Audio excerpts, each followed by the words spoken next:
What's up, y'all? It's your boy JTMM, aka JustTenMoreMinutes, aka the Freakin 10. Back again with another Sabaton history, and this time it's Talvisota.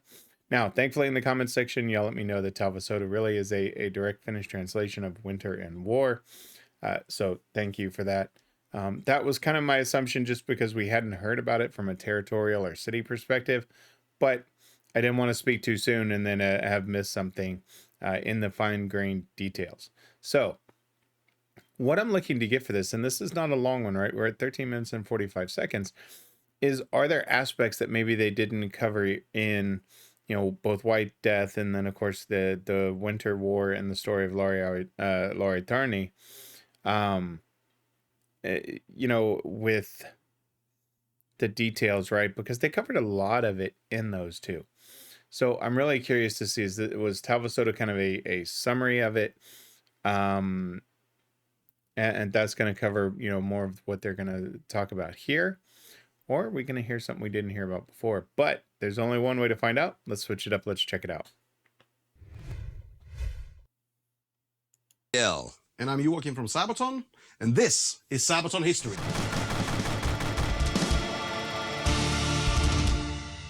The Soviet Red Army invaded Finland in late 1939, and the Winter War had begun. The Soviets thought the war would be over in a matter of weeks, if not days, but they were wrong, as the Finnish defenders surprised the world with their tenacity. And our song Talvisota is a tribute to Finnish Sisu.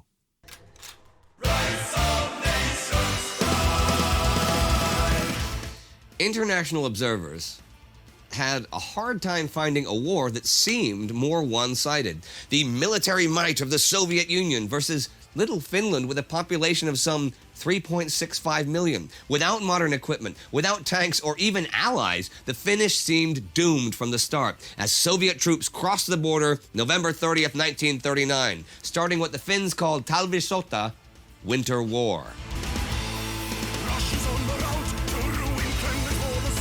Such a good song. Finland had a troubled history with Russia. Its declaration of independence from the Russian Empire in December 1917 led to a brutal civil war between the right-wing whites and Bolshevik Reds. This was also a cultural war in which the Finnish nationalistic elements fought against the supporters of Russian influence. This resentment lingered in the Finnish conscience well into the late 1930s when war again loomed across the European continent. There were plenty of people who believed that the antagonistic ideologies of Nazi Germany and the Soviet Union would eventually lead to war between the two, and that Finland may play a role in that future war. In the event of such a war, Joseph Stalin was concerned since the Finnish border was not even 30 kilometers away from Leningrad, and the Finnish batteries in the Gulf of Finland could threaten Soviet shipping in the Baltic Sea. Now, during the Great War, some Finns had quite close contact with the Germans, and there was even a Finnish Jäger battalion that saw action with the German army. Stalin saw this possible connection as a real threat, even as the Molotov-Ribbentrop Pact went into effect in the wake of German and Soviet invasions of Poland. They partitioned Poland, and no buffer state between the two powers any longer existed. So Stalin secured a military presence in Estonia, Latvia, and Lithuania just in case. Finland, who declared itself neutral, was next. Soviet Foreign Minister Vyacheslav Molotov presented demands to the Finns that included moving the border further away from Leningrad, which would also involve the Finns giving up their entire defensive line against the Soviets, and the Finns having to relocate up to 10% of their population, leasing the Soviets Hanko Peninsula to use as a military base, and giving them the Rybaki Peninsula, which Stalin wanted for the nickel mines up there. I talked about all of this week by week on my World War II channel, where you can get all of the details. But long story short, the Finns said no way, and the Red Army invaded Finland at points along the entire border. Winter had already begun, and it would become one of the coldest in recorded history. Baron Field Marshal Carl Gustav Emil Mannerheim came out of retirement to take overall command of the Finnish army and knew that the key to the defense of Finland was the Karelian Isthmus. So I'm going to stop it there because Indy will keep going on, but it boggles my mind, right? of how someone can just come in and go, I want this. You know, and just say, I want this land. And that's not just with this war, right? I'm talking at all. We see it on still today where the government comes in and says, well, we want this land, we're taking it, right? We've seen it throughout history, and it boggles my freaking mind. I mean, I understand that you want something, but if someone already has it, it's not yours, right? So yes, I mean, it's nice to ask for it and say, hey, we want this. But, you know, that's always just, that's been something that's always boggled my mind of just, I want this, I'm going to take it from you. That aspect of it, you know, the I'm going to take it from you, you know, and saying I want it for whatever reason, strategic purposes, as, you know, in that, the upper coast with the nickel mines. I get why they would want it. And I would get that they would take it by force, but just that going to someone and say, hey, will you just give this to us for free? The hell's wrong with you? No. Nice to see Mannerheim, you know, come out of retirement, right? All right, let's keep going. And knew that the key to the defense of Finland was the Karelian Isthmus, the narrow strip of land between the Gulf of Finland and Lake Ladoga. Since 1932, they had prepared strong lines of defense there between the lakes and marshes, the defenses I mentioned earlier, which the Russian troops now had to attack head on. The boggy ground was no good for Soviet tanks and artillery to cross, and the areas they could cross had been extensively mined by the Finns. The Finnish army was small, yet was strongly motivated by patriotic fervor. They could mobilize maybe a little over 300,000 men, and were equipped with only outdated artillery and machine guns, with the exception of the Finnish-made Suomi submachine gun that was a serious weapon. The Russians, for their part, did not even bother to send their best troops, using just what was available in the Leningrad region.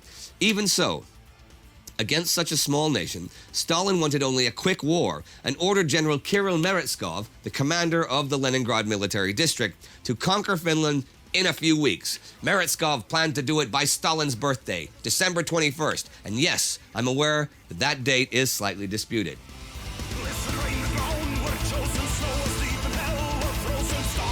Boggles my mind.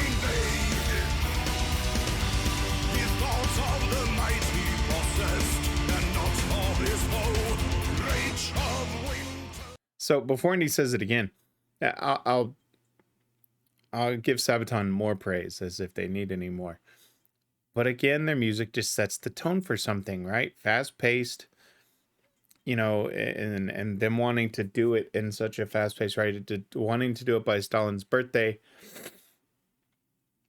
and kind of setting it up for that, right? And so the music just fits it perfectly, as usual. They're brilliant. Meretskov would make a two-pronged attack to break the Mannerheim defense line. One force heading straight over the Karelian Isthmus, and another force making a wide swing around Lake Ladoga to outflank the Finnish. In the far north, beyond Lake Ladoga, the Soviet forces marched into nightmarish conditions. They were neither equipped nor trained to fight in the Arctic climate. They were not even camouflaged for the snow, nor were their tanks. The terrain was some of the densest forests in the entire world, with snowdrifts between the trees deeper than a man standing. The area lacked adequate infrastructure, and the troops were confined to the roads, which they had to follow in long columns. They were perfect targets for Finnish ambushes. Small platoons of Finns on skis or snowshoes, wearing winter camouflage, constantly harassed the Soviet troops, raided their supply columns, and operated behind the lines. The Soviet command structure at this time had political commissars issuing orders, and not just military men, which made it very unwieldy, and the troops had been ordered not to withdraw no matter what. This led to the soldiers being isolated by the Finns into small pockets in a hostile territory. The Finns called the pockets Mottis, the word for stacked firewood, like how the Soviet soldiers were huddled together in defensive positions in freezing temperatures with barely any food through the long nights of northern Finland. Motti techniques were snipers and mortar teams harassing the trapped soldiers and depriving them of sleep, while stragglers, firewood gatherers, and supply columns were picked off one by one. Slowly but steadily, those Mottis shrunk as the Russian soldiers starved or froze to death until they were weak enough for assault companies to finish them off. This had the added bonus of preserving ammunition, salvaging the Russian weapons, and winning without costly direct engagement.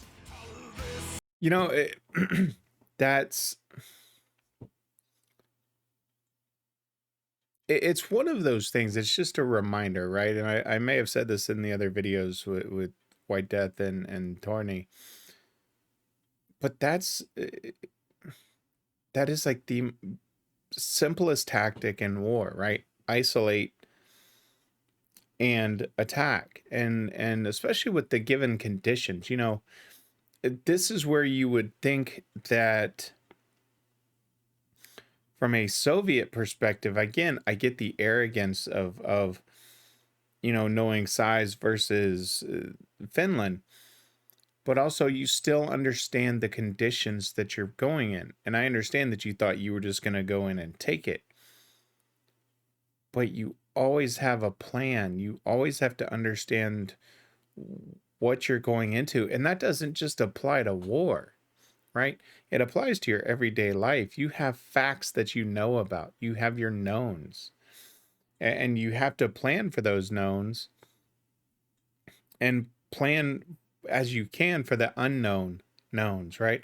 What if this? What if that? I mean, that applies to every aspect of everyday life. So it boggles my mind why the Soviets would think that, you know, yes, I would understand they probably thought they would face some type of resistance, but that they thought they could just steamroll through. You're still talking about the conditions. That's a known.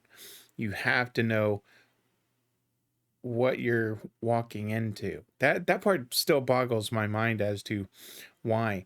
If they knew the terrain, it's not like the forest would be something that's a shock to them, right?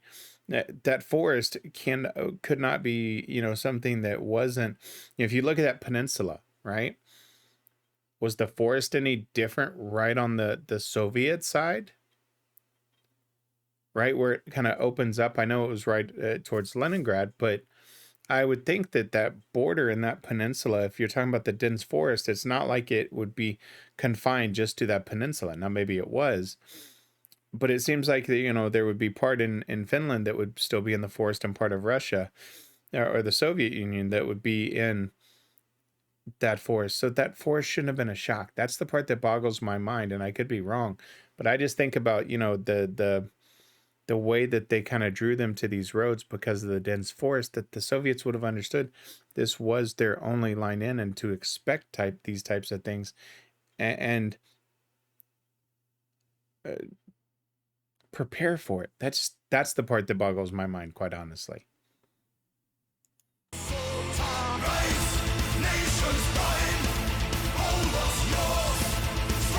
Such a damn good song for this.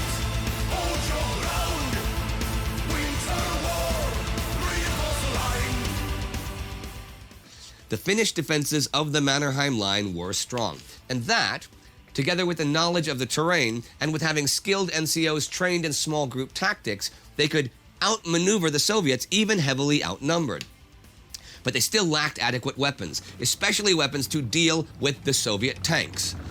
One way was to sneak up to a tank and throw an explosive cocktail of gasoline, kerosene, and tar at it, hoping to ignite the machinery. They named it the Molotov cocktail after the Soviet foreign minister. He had said that the Soviet bombers would only drop food supplies, not bombs. When bombs were, in fact, dropped, they were called Molotov bread baskets. Molotov cocktails had, in fact, been used earlier in the Spanish Civil War, but it was here they got their name. Finnish humor did indeed spoil Russian hopes for a quick victory. Soviet high command grew frustrated with the lack of progress, but this came to a large degree from insufficient skills in organization and coordination between the Russian forces. Even though they had a big advantage in armor, artillery, and aircraft, they could not combine arms efficiently. The more mobile Finns could thus react to each threat separately and concentrate their small forces on where the Soviets attacked next. Throughout December 1939, the Finns consistently and devastatingly defeated the Red Army. But in the long run, they could not hope to beat the entire USSR's military. Help from other nations was often promised but rarely delivered, though volunteers from all around the world arrived and in many cases fought. With Semyon Timoshenko and Georgy Zhukov now in charge as 1940 began, the Red Army underwent a period of retraining for winter war and using combined operations. By mid-February, the Mannerheim Line was broken, and in the early hours of March 13, 1940, Finland and the USSR signed the treaty that ended Talvisota.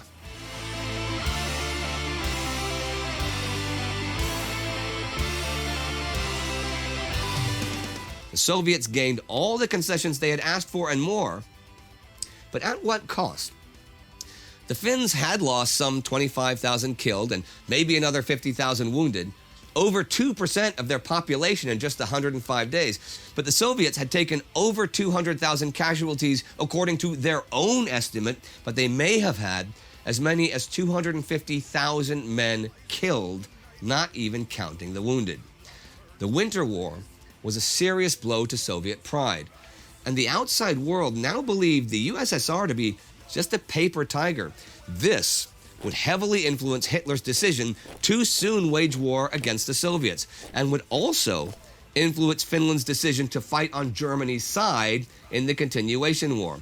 Britain and France had so cynically tried to prolong the Winter War for their own agenda, having an excuse to land troops in Norway to prevent iron supplies to Germany, and yet not providing real assistance at all, that Finland lost all trust in the Allies. Don't blame. They Don't blame you had there. truly fought, and for a time beat badly, one of the mightiest nations on earth, with an army that in many ways was just homemade. You know, and that's the key part, right? I mean, you're talking about 25,000, again, 2% of their population. But compared to the 200 to 250,000. And now, okay, so now, yes, and it made sense. I mean, I guess with Tarnia, but I was more focused on him as a man than the bigger picture of the war. That makes sense, right? Because now Hitler would see the Soviets being held off and get word of, you know, the damage and the loss that they took. Regardless of any retraining, I mean, they gained what they wanted, but at what cost, as Indy said, right? 200 to 250,000 members of their army.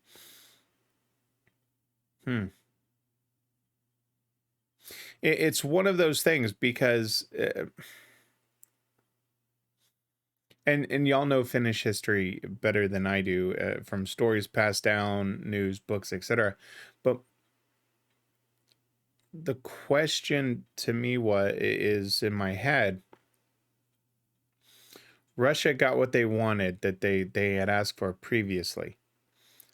Do you think that if Finland would have given those up immediately before this ever started, do you think that Stalin would have said, I'm taking it all?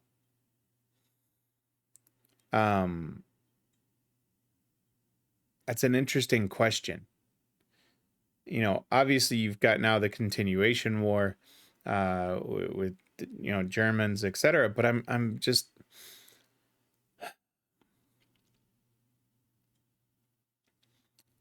I'm processing in my head, because when I think about the Russians got what they wanted after 105 days of battle, right? Casualties on both sides.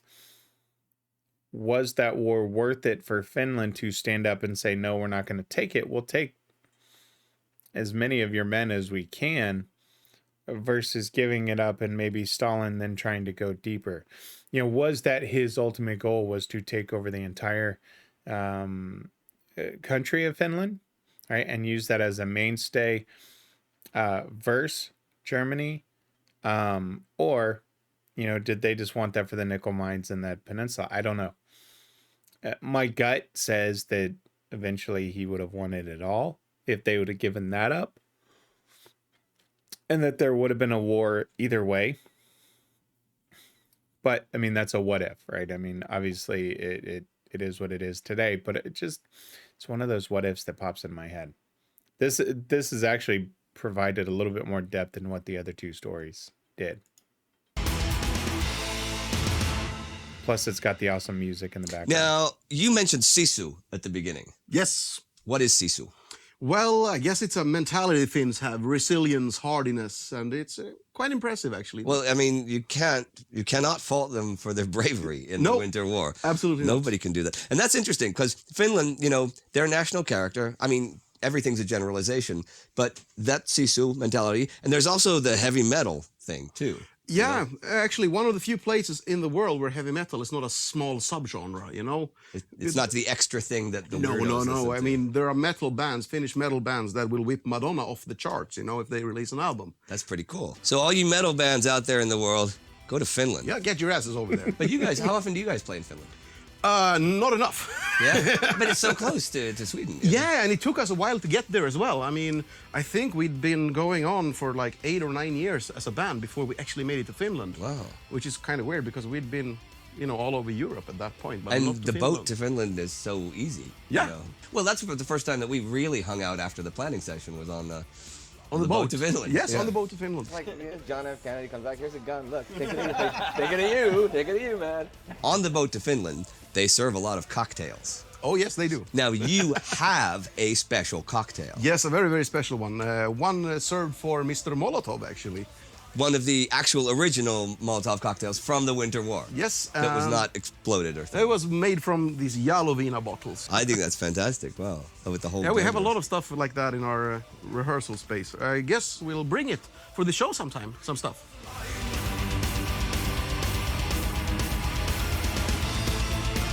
Talvisota, The Winter War, is on the album The Art of War. And that's all for today, my friends. But we will see you next time on Sabaton History. Cannot wait to watch the concerts. I really, really can't. Look at that. All right, everyone, that's it for today. But right now, I want to ask you a few things, okay? Please subscribe to Sabaton History, the regular Sabaton channel, of course, but also check out World War II and Time Ghost, all right? Right here, you got some videos, I guess, a cool playlist of more Sabaton history stuff. And also remember to check us out on Patreon, all right? We got a lot of support from you over these years, and this support is going to help keep this channel running, actually. So I hope to see you all on the road, and take care.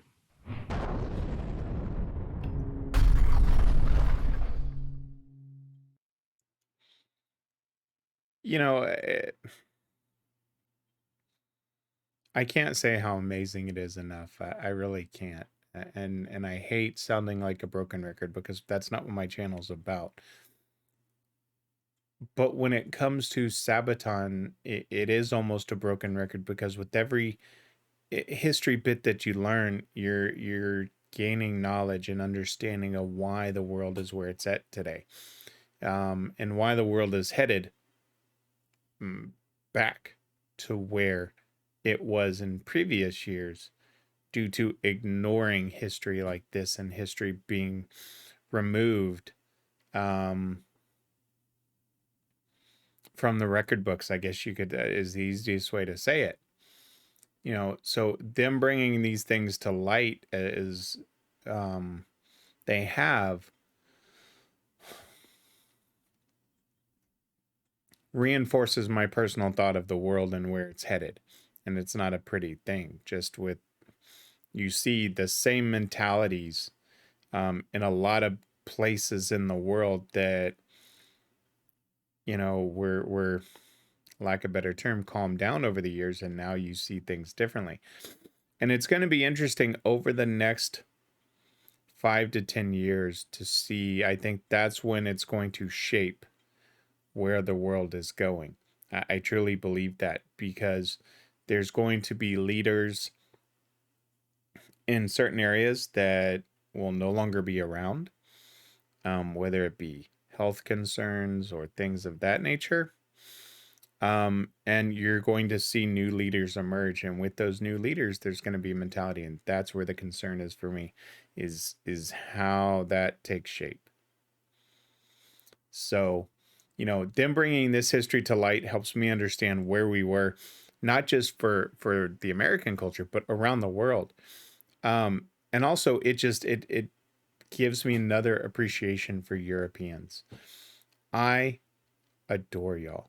I did when I went over to Germany for work back in 2015 and visited Switzerland and Austria, and I was in Germany and France, and met some of the most amazing people. And then starting the channel, and getting into bands like Ginger and Sabaton, even from the Love Bites and that community.